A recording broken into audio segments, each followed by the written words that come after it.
So guys, welcome back. तो कल हमने जो सेशन लिया था उसमें हमने डिस्कस किया था कि कंपनी क्या होती है, किस तरह से वो सोचती है, उसको कैपिटल की रिक्वायरमेंट क्यों होती है, उसके बेनिफिट्स क्या है अगर वो कंपनी शेयर मार्केट में लिस्टेड होती है। तो हम इसके आगे के प्रोसेस जानेंगे कि कंपनी किस तरह से खुद को लिस्टेड करती है, आईपीओ का मतलब क्या होता है, उसमें कौन से स्टेप्स फॉलो किए जाते हैं। ये सारे चीजों के बारे में आज हम डिस्कस करने वाले हैं। अगर आपने कल वाला वीडियो अगर मिस किया होगा तो आज के सेशन में आपको समझ में नहीं आएगा।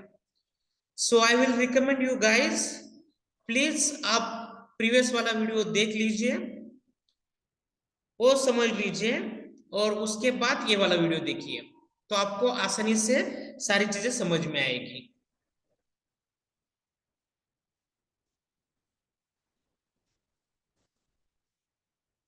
सो गाइस, पहले हमें जानना पड़ेगा कि आईपीओ होता क्या है। ओके, तो आईपीओ का फुल फॉर्म होता है इनिशियल पब्लिक ऑफर। तो इसके वर्ड से आपको समझ में आया होगा, इनिशियल पब्लिक ऑफर जो शुरुआत में, एट द बिगिनिंग, स्टार्टिंग में जो पब्लिक के लिए ऑफर किया जाता है, पब्लिक को इंट्रोड्यूस किया जाता है, उनको ऑफर किया जाता है। जैसे कल के सेशन में हमने डिस्कस किया था कि कंपनी को अगर एक्सपैंड करना है, उनका अगर बिजनेस बढ़ाना है, तो उनको क्या लगता है, तो उनको कैपिटल लगता है। कैपिटल मतलब क्या? पैसा लगता है। तो पैसा किस तरह से आता है? तो पैसा ही खड़ा करने के लिए वो खुद का आईपीओ इंट्रोड्यूस करते हैं, वो खुद को शेयर मार्केट में लिस्ट करते हैं। गाइस, आपने देखा होगा कि प्राइवेटली लिमिटेड लिखा होता है, एलएलपी लिखा होता है, पब्लिक लिमिटेड लिखा होता है। जब कौन सी भी कंपनी इंडिविजुअल होती है, जो बेसिकली अगर शॉर्ट और आधार पे चलती चलती है, तो वो प्रोप्राइटरशिप कहलाई जाती है। अगर कोई कंपनी नेक्स्ट लेवल पे जब प्राइवेट लिमिटेड होती है, तो उसका प्रॉपर डायरेक्टर्स होते हैं और बाकी की चीजें होती है। मगर जब भी कौन से भी की कंपनी के पीछे अगर लिमिटेड लगता है, okay, for example Reliance limited, Tata limited, TCS, Infosys limited, इसका मतलब it is a public limited company, और पब्लिक की इन्वेस्टमेंट ये सारी कंपनी में है। तो क्या होता है, जब भी कौन सी कंपनी शेयर मार्केट में लिस्ट होती है, तब वो रिटेल इन्वेस्टर को, नॉर्मल लोगों को इनवाइट करती है कि वो उनके कंपनी का पार्ट बने। और यहाँ पे क्या होता है, हैंड ओवर होता है ओनरशिप का, जो सारे शेयर्स है, मतलब जो भी शेयर्स है, ओके, जो भी इन्वेस्टर्स बाय करते हैं उनको उनकी ओनरशिप आ जाती है। इसी प्रोसेस को हम आईपीओ बोलते हैं। ये जो प्रोसेस होती है, ये प्राइमरी प्रोसेस होती है। तो अब अभी हम देखेंगे कि प्रोसेस किस तरह से चलती है। जैसे हमने देखा था कि गुनगुन वाला, ये क्या है, ये अच्छे रिस्ट वॉच बनाते हैं, मगर उनको जो डिमांड एंड सप्लाई जो है, मतलब गुनगुन वालों की जो रिस्ट वॉच है, उनको all over the world demand है, और वो हमेशा, मतलब उनको ज्यादा रिक्वायरमेंट है, मार्केट मार्केट की ज्यादा रिक्वायरमेंट है। मगर क्या हो रहा है, गुनगुन वाला का सिर्फ एक ही यूनिट है, मैन्युफैक्चरिंग यूनिट, तो वो क्या कर रहे हैं, डिमांड एंड सप्लाई को मीट नहीं कर पा रहे, क्योंकि उनका मैन्युफैक्चरिंग यूनिट एक ही है। तो अभी उनको जरूरत लग रही है कि उनको बिजनेस एक्सपांड करना है। तो वो ऐसे ही उठ के जाके कंपनी लिस्टेड नहीं कर सकते। तो उसके लिए क्या होता है, उसके लिए प्रॉपर प्रोसीजर होता है, उनको प्रॉपर प्रोसीजर फॉलो करनी पड़ेगी। जो भी गवर्नमेंट के रूल है, जो भी सेबी के नॉर्म्स है, उसे उनको फॉलो करने पड़ेंगे। ऐसे बहुत सारे रूल्स होते हैं, लाइक वहां पे पूरा बोर्ड ऑफ डायरेक्टर्स आते हैं, आपकी कंपनी प्रॉफिटेबल होनी चाहिए, आपको एक इंडिपेंडेंट ऑडिटर फॉर्म करनी पड़ती है, टाइम टू टाइम्स आपको सारे आपके जो रिपोर्ट्स है वो आपको पब्लिश करने पड़ते हैं, आपको डिविडेंड हर एक चीज के बारे में आपको ट्रांसपेरेंट रहना पड़ता है, जैसे कि हमने कल के सेशन में डिस्कस किया था। तभी आप कंपनी लिस्टेड कर सकते हैं। तो यूजुअली क्या करते हैं, सेबी के पास जाते हैं और उनको अप्रोच करते हैं कि मुझे मेरी कंपनी लिस्टेड करनी है। सेबी के जो भी नॉर्म्स होते हैं उसे फुलफिल किया जाता है और उसके बाद कंपनी की लिस्टिंग प्रोसेस स्टार्ट होती है। तो बेसिकली ये ना डिवाइड टू टाइप्स में होता है। वन इज प्राइमरी मार्केट में होता है और सेकेंडरी इज सेकेंडरी मार्केट में होता है। मतलब जो फाइनेंशियल मार्केट जो होता है उसका क्लासिफिकेशन टू टाइप्स में होता है। जो पहला वाला होता है वो होता है प्राइमरी मार्केट में, और जो दूसरा वाला होता है वो होता है सेकेंडरी मार्केट में। तो बहुत सारे लोगों को क्वेश्चन आया होगा कि what is the mean by primary market. So guys, primary market it means जब कौन सी भी जो सिक्योरिटीज है जो इशू की जाती है वो प्रोसेस को हम प्राइमरी मार्केट बोलते हैं। मतलब जब से प्रोसेस स्टार्ट होती है लिस्टिंग की, तब तक जब तक मार्केट शेयर मार्केट में लिस्ट नहीं होता वो सारे प्रोसेस को हम प्राइमरी मार्केट बोलते हैं। और जब कौन सा भी शेयर शेयर मार्केट में लिस्ट होता है, एक्सचेंजेस पे लिस्ट होता है, तब वहां पे जो बाइंग एंड सेलिंग होता है उसे हम सेकेंडरी मार्केट बोलते हैं। इसका मतलब प्राइमरी मार्केट में बेसिकली क्या होता है, जो सिक्योरिटीज होता है, जो स्टेक होता है, जो स्टॉक होता है, वो एक्सचेंज होता है नॉर्मल इन्वेस्टर को, और उसमें जब ट्रेडिंग स्टार्ट होती है, मतलब जो बाइंग एंड सेलिंग स्टार्ट होती है, वो सेकेंडरी मार्केट में होती है। गाइस, आई होप आपको एक कंसेप्ट समझ में आया आई होगी। अगर आपको एक कंसेप्ट समझ में नहीं आई है तो और एक बार वीडियो देख लीजिए। अगर तभी भी आपको प्रॉब्लम आता है तो आप मुझे आपकी क्वेरीज मेरे ईमेल एड्रेस के ऊपर सेंड कर सकते हो। डिस्क्रिप्शन में मैंने मेरा ईमेल एड्रेस दिया है। जो भी आपके ट्रेडिंग रिलेटेड डाउट है, जो भी प्रॉब्लम्स है, आप मेरे साथ डिस्कस कर सकते हैं। Definitely I will try to give you best solution. मगर आप शेयर मार्केट में ब्लाइंडली ट्रेड करके डोंट लूज योर मनी। क्योंकि देखिए गाइस, मैं इतना स्क्रैच से आपको क्यों सिखा रहा हूं। अगर मुझे अच्छा जॉब चाहिए तो मुझे ग्रेजुएशन करना पड़ेगा, पोस्ट ग्रेजुएशन करना पड़ेगा, बैचलर, मास्टर्स, पीएचडी, डॉक्टर, इतने सारी डिग्री करनी पड़ेगी। और ऐसा आप क्यों सोचते हो कि शेयर मार्केट का आप एक दो वीडियो देख लिए, आपने एक महीने का कोर्स किया है तो आप सीख जाओगे, आप सक्सेसफुल ट्रेडर और इन्वेस्टमेंट बन जाओगे। गाइस, एज अ ट्रेडर पैसा कमाना it is very difficult. Share market में सबसे ज्यादा पैसा आसानी से कमाया जाता है इन्वेस्टमेंट में, और सबसे ज्यादा डिफिकल्ट होता है ट्रेडिंग में। तो आपको हर एक चीज का नॉलेज होना बहुत जरूरी है, और मेरा यही प्रयास चल रहा है कि आपको मैं सारा नॉलेज अच्छी तरह दूं, प्रॉपर डायरेक्शन में दूं। ओके। तो गाइस, बेसिकली ये जो आईपीओ होता है, इनिशियल पब्लिक होता है, उसके टू टाइप्स होते हैं। फर्स्ट जो होता है वो होता है फिक्स प्राइस आईपीओ। जब कौन सा भी जो ऑर्गेनाइजेशन है वो क्या बोलता है कि हम फिक्स प्राइस पे हम हमारा आईपीओ लॉन्च करेंगे। इसका मतलब कि मैं मेरा आईपीओ, मेरी कंपनी है वीएफएमएस, मैं मेरे कंपनी का आईपीओ 100 रुपीज में लॉन्च करूंगा। ओके। तो ये क्या होगा, फिक्स प्राइस आईपीओ हो गया। This is a fix price. Second होता है book building IPO. It means जहां पे एक आपको रेंज मिलती है, जहां पे आपको एक प्राइस बैंड मिलता है। तो इसका मतलब अगर मेरी कंपनी वीएफएमएस है तो मैं मेरा आईपीओ लाऊंगा 100 रुपीज से लेके 110 तक, मतलब 100 से लेके 110 रुपीज तक, 100 रुपीज से लेके 110 रुपीज तक मेरा आईपीओ आएगा। मे बी वो लॉन्च जब होगा 102 रुपए में होगा, 105 रुपए में होगा, 106 रुपए में होगा, 108 रुपए में होगा, 109 रुपए में होगा। तो इसे क्या बोला जाता है, बुक बिल्डिंग आईपीओ, जहां पे आपको एक पर्टिकुलर रेंज मिलती है।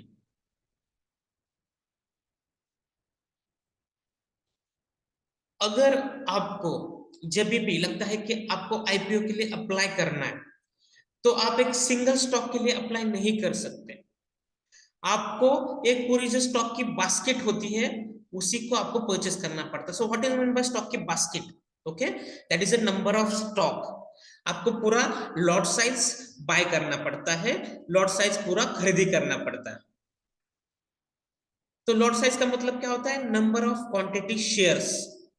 सो जो भी आप आईपीओ के लिए अप्लाई कर रहे हो, तो पूरा आपको लॉट में मिलता है, मतलब उसमें कुछ शेयर की क्वांटिटी फिक्स होती है और आपको वो सारे शेयर्स बाय करने पड़ते हैं,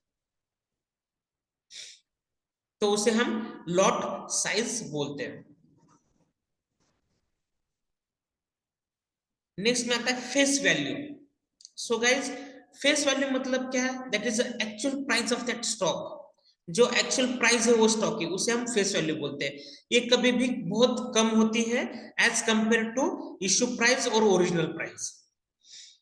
इसमें बहुत सारी टेक्निकल चीजें होती है, जितना आप डीप में जाओगे उतना आप समझोगे कि फेस वैल्यू कम क्यों होती है, किस तरह से वो काम करती है। ओके, मगर जो फेस वैल्यू मतलब क्या, उसका ओरिजिनल कॉस्ट कितना है। Okay, issue price. Issue price मतलब क्या? कौन से प्राइस के ऊपर वो आपको स्टॉक मिलने वाला है, कौन से प्राइस के ऊपर आपको ऑफर किया गया है। ओके, फेस वैल्यू मतलब क्या होती है? 10 रुपए। मगर आपने देखा होगा कि फेस वैल्यू कम होती है, मगर मार्केट प्राइस और हम बोल सकते हैं इश्यू प्राइस बहुत ज्यादा होती है। उसके पीछे जो रीजन है वो सिंपल है, that is a face value plus company goodwill. Goodwill मतलब क्या? Goodwill it's nothing but it's intangible asset. ये क्या होती है? एक मालमत्ता होती है, एक प्रॉपर्टी होती है, एक कंपनी का नाम। फॉर एग्जांपल, जब हम टाटा के बारे में बात करते हैं तो हम क्या करते हैं? उनके ऊपर ट्रस्ट करते हैं।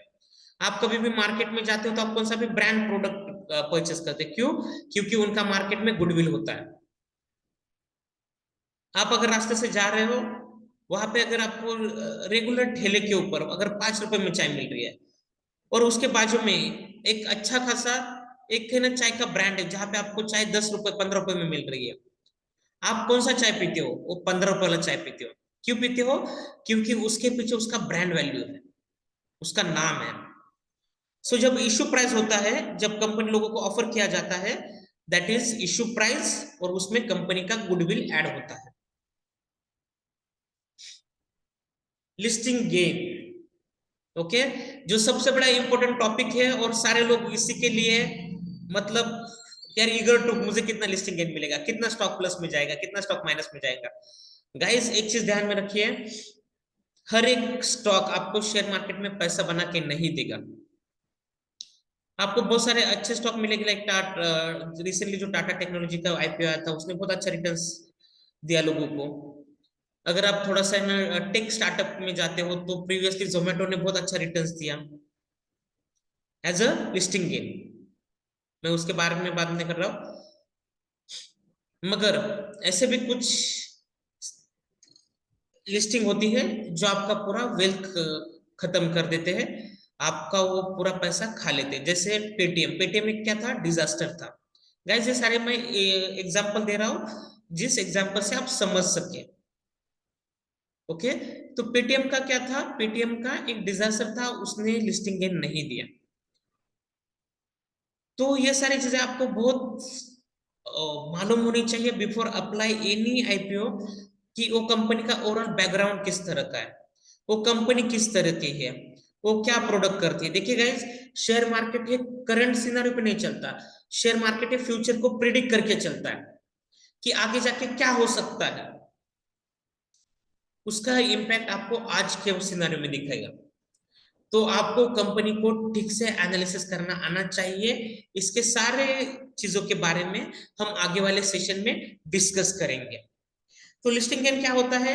जब share market, okay, share market में वो कंपनी लिस्ट होती है और उसका प्राइस कितना अप जाता है, उसे हम लिस्टिंग गेन बोलते हैं। फॉर एग्जाम्पल, जो इशू प्राइस था वो 300 रुपए था, और स्टार्टिंग में इनिशियल स्टेज में जब शेयर मार्केट में पहले दिन कंपनी लिस्ट हुई तो वो 400 रुपए में चले गए। तो आपको क्या हुआ? 100 रुपए का लिस्टिंग गेन मिला पर स्टॉक। तो इसी को लिस्टिंग गेन बोला जाता है। गाइस ऐसा नहीं कि इमिडिएटली किया और हो जाता है, उसके लिए बहुत सारे फैक्टर्स होते हैं, उसके बारे में भी हमने सोचना चाहिए। क्योंकि गाइस जब हम, ये शेयर मार्केट है, इसमें हर एक चीज को कंसिडर किया जाता है कि आपका ग्लोबली क्या चल रहा है, आपके कंट्री में क्या चल रहा है, इकोनॉमिक स्टेटस क्या है, कहाँ पे स्टेबल है, कहाँ पे अनस्टेबल है, हर एक चीज का इम्पैक्ट शेयर मार्केट मार्केट के ऊपर होता है। तो आपको सारे फैक्टर को कंसिडर करना पड़ेगा, मगर उसमें से हमने कुछ कुछ फैक्टर हम इसमें कवर करने वाले हैं। पहला होता है डिमांड एंड सप्लाई। राइट, जब भी कंपनी अच्छी होती है, जो फंडामेंटली स्ट्रांग है, जो जिसकी फाइनेंशियल हेल्थ अच्छी है, जिसके प्रोडक्ट को अच्छा खासा डिमांड है, जिनका मार्केट में अच्छा गुडविल है, सो ऑब्वियसली क्या होगा, वो स्टॉक का डिमांड ज्यादा होगा। ओके, जिस चीज का डिमांड ज्यादा होता है और सप्लाई कम होता है, वो चीज की प्राइस ये बढ़ जाती है। आपने सुना होगा ना, law of demand and law of supply. मतलब क्या, अगर कौन सी चीज की डिमांड ज्यादा है और सप्लाई कम है, तो वो चीज की प्राइस बढ़ जाती है। और किस चीज का सप्लाई ज्यादा है और डिमांड कम है, तो वो चीज की प्राइस क्या होती है, कम हो जाती है।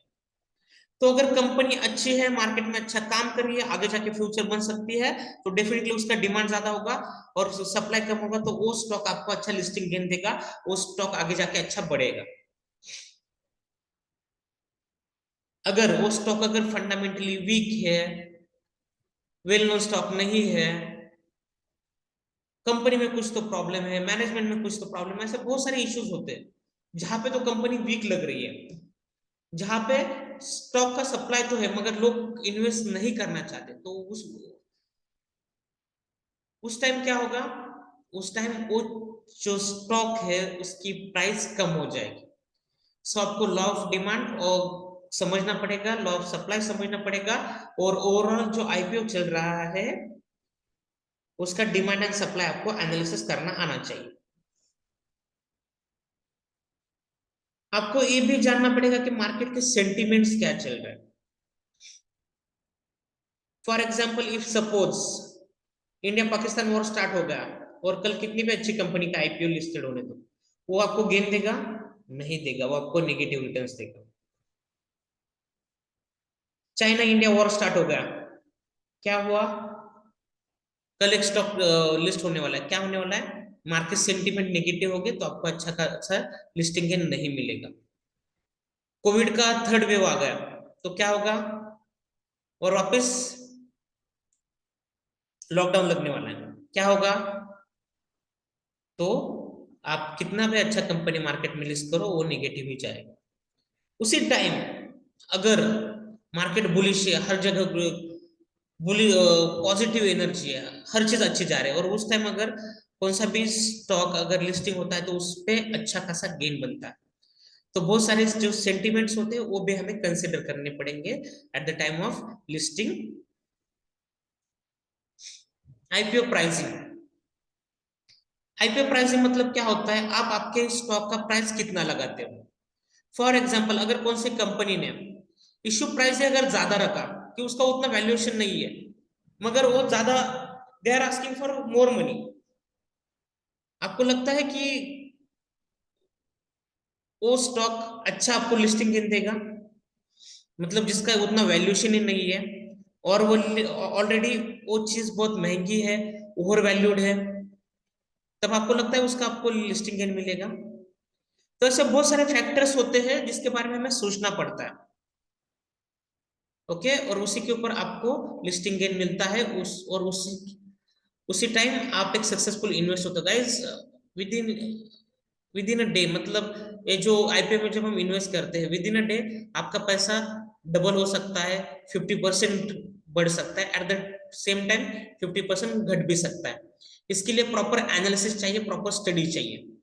अगर आपके पास वो नहीं है तो आप कभी भी आप आईपीओ के लिए अप्लाई मत कीजिए, दूसरे का सुन के भी मत अप्लाई कीजिए, खुद को जो चीज अच्छी लगती है उसमें कीजिए। क्योंकि गैस क्या होता है, आजकल हम देखते हैं कि हर एक चीज में क्या होता है, लोगों को इन्फ्लुएंस किया जाता है। मुझे अगर कुछ पैसा मिलता है, मैं लोगों को गलत सजेशन दूंगा, तो उससे क्या होगा, आपका पैसा लूज होने वाला है, मुझे कुछ फर्क नहीं गिरने वाला।